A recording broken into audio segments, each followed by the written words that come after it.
राम राम राम राम राम राम राम राम राम नारायण नारायण। संबंध। दूसरे श्लोक में अर्जुन का 7वां प्रश्न था कि अंतकाल में आप कैसे जानने में आते हैं। इसका उत्तर भगवान आगे के 5वें श्लोक में देते हैं। अंतकाले च मामेव स्मरन् मुक्त्वा कलेवरम् यः प्रयाति समद्भावम् याति नास्त्यत्र संशयः। जो मनुष्य अंतकाल में भी मेरा स्मरण करते हुए शरीर छोड़कर जाता है वह मेरे को ही प्राप्त होता है, इसमें संदेह नहीं है। व्याख्या। अंतकाले च मामेव स्मरन् मुक्त्वा कलेवरम् यः प्रयाति स मद्भावम् याति नास्त्यत्र संशयः। अंतकाल में भी मेरा स्मरण करते हुए जो शरीर छोड़कर जाता है, इसका तात्पर्य हुआ कि इस मनुष्य को जीवन में साधन भजन करके अपना उद्धार करने का अवसर दिया था, पर इसने कुछ किया ही नहीं। यहाँ च अव्यय का अर्थ अपि अर्थात भी है। अब बेचारा यह मनुष्य अंतकाल में दूसरा साधन करने में असमर्थ है, इसलिए बस मेरे को याद कर ले तो इसको मेरी प्राप्ति हो जाएगी। मामेव स्मरण कहने का तात्पर्य है कि सुनने, समझने और मानने में जो कुछ आता है वह सब मेरा समग्र रूप है। अतः जो उसको मेरा ही स्वरूप मानेगा उसको अंतकाल में भी मेरा ही चिंतन होगा। अर्थात उसने जब सब कुछ मेरा ही स्वरूप मान लिया तो अंतकाल में उसको जो कुछ याद आएगा वह मेरा ही स्वरूप होगा, इसलिए वह स्मरण मेरा ही होगा। मेरा स्मरण होने से उसको मेरी ही प्राप्ति होगी। मद्भावम कहने का तात्पर्य है कि साधक ने मेरे को जिस किसी भिन्न अथवा अभिन्न भाव से अर्थात सगुण निर्गुण, साकार निराकार, द्विभुज चतुर्भुज तथा नाम, लीला, धाम, रूप आदि से स्वीकार किया है, मेरी उपासना की है, अंत समय के स्मरण के अनुसार वह मेरे उसी भाव को प्राप्त होता है। जो भगवान की उपासना करते हैं वे तो अंत समय में उपास्य का स्मरण होने से उसी उपास्य को अर्थात भगवत भाव को प्राप्त होते हैं, परंतु जो उपासना नहीं करते उनको भी अंत समय में किसी कारणवशात भगवान के किसी नाम, रूप, लीला, धाम आदि का स्मरण हो जाए तो वे भी उन उपासकों की तरह उसी भगवत भाव को प्राप्त हो जाते हैं।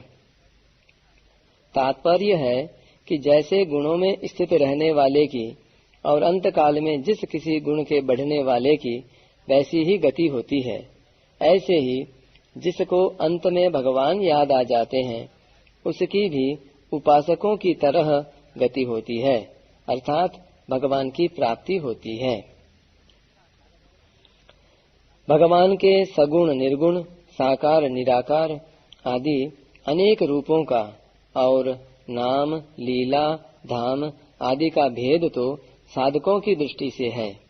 अंत में सब एक हो जाते हैं, अर्थात अंत में सब एक मद भाव भगवत भाव को प्राप्त हो जाते हैं, क्योंकि भगवान का समग्र स्वरूप एक ही है, परंतु गुणों के अनुसार गति को प्राप्त होने वाले अंत में एक नहीं हो सकते, क्योंकि तीनों गुण सत्व, रज, तम अलग अलग हैं। अतः गुणों के अनुसार उनकी गतियां भी अलग अलग होती हैं। भगवान का स्मरण करके शरीर छोड़ने वालों का तो भगवान के साथ संबंध रहता है और गुणों के अनुसार शरीर छोड़ने वालों का गुणों के साथ संबंध रहता है। इसलिए अंत में भगवान का स्मरण करने वाले भगवान के सम्मुख हो जाते हैं, अर्थात भगवान को प्राप्त हो जाते हैं, और गुणों से संबंध रखने वाले गुणों के सम्मुख हो जाते हैं, अर्थात गुणों के कार्य जन्म मरण को प्राप्त हो जाते हैं। भगवान ने एक यह विशेष छूट दी हुई है कि मरणासन्न व्यक्ति के कैसे ही आचरण रहे हों, कैसे ही भाव रहे हों, किसी भी तरह का जीवन बीता हो, पर अंत काल में वह भगवान को याद कर ले तो उसका कल्याण हो जाएगा। कारण कि भगवान ने जीव का कल्याण करने के लिए ही उसको मनुष्य शरीर दिया है और जीव ने उस मनुष्य शरीर को स्वीकार किया है। अतः जीव का कल्याण हो जाए तभी भगवान का इस जीव को मनुष्य शरीर देना और जीव का मनुष्य शरीर लेना सफल होगा। परंतु वह अपना उद्धार किए बिना ही आज दुनिया से विदा हो रहा है। इसके लिए भगवान कहते हैं कि भैया तेरी और मेरी दोनों की इज्जत रह जाए, इसलिए अब जाते जाते अंत काल में भी तू मेरे को याद कर ले तो तेरा कल्याण हो जाए। अतः हरेक मनुष्य के लिए सावधान होने की जरूरत है कि वह सब समय में भगवान का स्मरण करे, कोई समय खाली न जाने दे, क्योंकि अंत काल का पता नहीं है कि कब आ जाए। वास्तव में सब समय अंत काल ही है। यह बात तो है नहीं कि इतने वर्ष, इतने महीने और इतने दिनों के बाद मृत्यु होगी। देखने में तो यही आता है कि गर्भ में ही कई बालक मर जाते हैं, कई जन्मते ही मर जाते हैं, कई कुछ दिनों में, महीनों में, वर्षों में मर जाते हैं। इस प्रकार मरने की चाल हरदम चल ही रही है। अतः सब समय में भगवान को याद रखना चाहिए और यही समझना चाहिए कि बस यही अंतकाल है। नीति में यह बात आती है कि अगर धर्म का आचरण करना हो, कल्याण करना हो, तो मृत्यु ने मेरे केश पकड़े हुए हैं, झटका दिया कि खत्म। ऐसा विचार हरदम रहना चाहिए। गृहीत इव केशेषु मृत्यु न धर्ममाचरेत।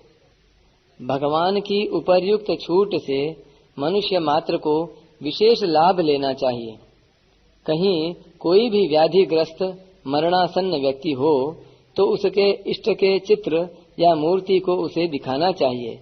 जैसी उसकी उपासना है और जिस भगवान नाम में उसकी रुचि हो, जिसका वह जप करता हो, वही भगवान नाम उसको सुनाना चाहिए।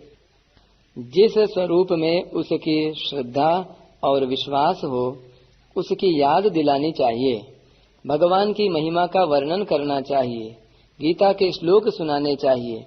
अगर वह बेहोश हो जाए तो उसके पास भगवान नाम का जप कीर्तन करना चाहिए, जिससे उस मरणासन्न व्यक्ति के सामने भगवत संबंधी वायुमंडल बना रहे। भगवत संबंधी वायुमंडल रहने से वहाँ यमराज के दूत नहीं आ सकते। अजामिल के द्वारा मृत्यु के समय नारायण नाम का उच्चारण करने से वहाँ भगवान के पार्षद आ गए और यमदूत भागकर यमराज के पास में गए तो यमराज ने अपने दूतों से कहा कि जहाँ भगवान नाम का जप, कीर्तन, कथा आदि होते हों, वहाँ तुम लोग कभी मत जाना, क्योंकि वहाँ हमारा राज्य नहीं है। एवं विमृश्य सुधियो भगवत्यनन्ते सर्वात्मना विदधते खलु भावयोगम् ते मेन दण्डमर्हन्त्यथ यद्यमीषाम् स्यात् पातकम् तदपि हन्तुरुगायवादः। ऐसा कहकर यमराज ने भगवान का स्मरण करके भगवान से क्षमा मांगी कि मेरे दूतों के द्वारा जो अपराध हुआ है उसको आप क्षमा करें। तत्क्षम्यतां स भगवान् पुरुषः पुराणो नारायणः स्वपुरुषैर्यदसत्कृतं नः स्वानामहो न विदुषां रचिताञ्जलीनां क्षान्तिर्गरीयसि नमः पुरुषाय भूम्ने।